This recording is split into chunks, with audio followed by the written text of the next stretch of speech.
Hey guys, T Glizzy here, and in today's Destiny 2 video, we're going to be going over how you can farm yourself a ton of bright dust inside of Shadowkeep. So we made a bright dust farming video for the season of Opulence, and since then things have changed with the Eververse store, and bounties have went away for Eververse, so we need a new method on how to actually farm our bright dust so we can earn ourselves some of those exclusive awesome event bundles. So these event bundles, such as the Skeletal and the Illustrious bundle, are pretty hefty on a price tag for bright dust, especially being how scarce bright dust is in the game at the moment. 6,000 bright dust being the limit for each of these bundles is kind of a high price point, but without further ado, we are going to go over how you can earn yourself 6,000 bright dust in a matter of a few hours. So if you really want, you can go out there and get yourself 6,000 bright dust in a day, but if you are on kind of, a long expanded time and you do still have time before the end of the festivals, then you don't actually have to rush and get a ton of bright dust all at once. You can kind of stretch it out over time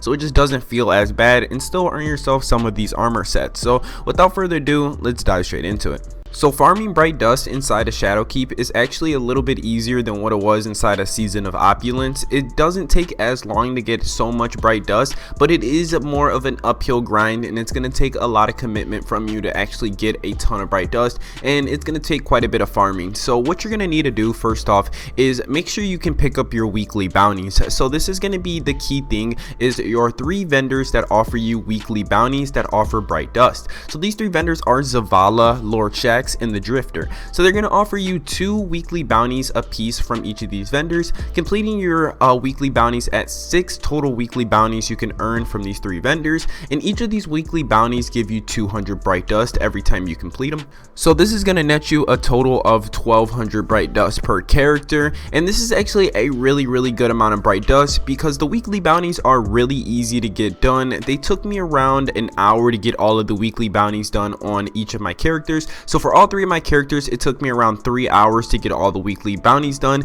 meaning I earned 3,600 bright dust within 3 hours. So alongside that are daily bounties, which offer 10 bright dust, and you can also stack these daily bounties up to about 6 of them alongside your weekly bounties. So at the end, on all of your characters, you can earn around 1,500 bright dust between each of your characters, so a net of 4,500 bright dust a week. So it is a really feasible farming method of getting bright dust, is by just picking up your weekly and daily bounties. If you want to take it to another level and really get down to grinding, then you can actually delete one of your characters and redo your character and actually restart your bright dust grind and re-grab all of your weekly and daily bounties to actually earn yourself another 1,500 bright dust for the week. So with Shadowkeep in New Light, there is actually no negative effects when you delete a character. So pre-Shadowkeep, when you deleted a character, you would end up having to regrind back out your base level, all of your subclasses, get them leveled up again.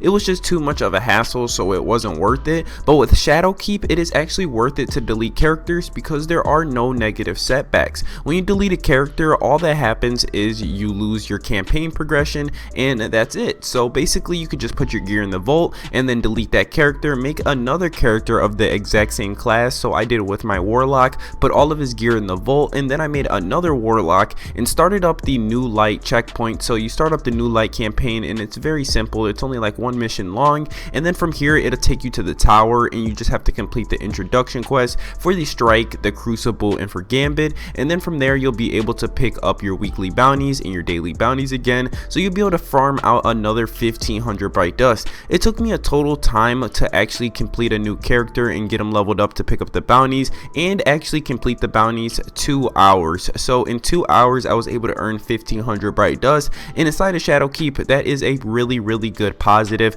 because bright dust is just so scarce. So earning 1,500 bright dust every 2 hours is definitely a really good positive for farming out some of these bright dust only items in the Eververse store.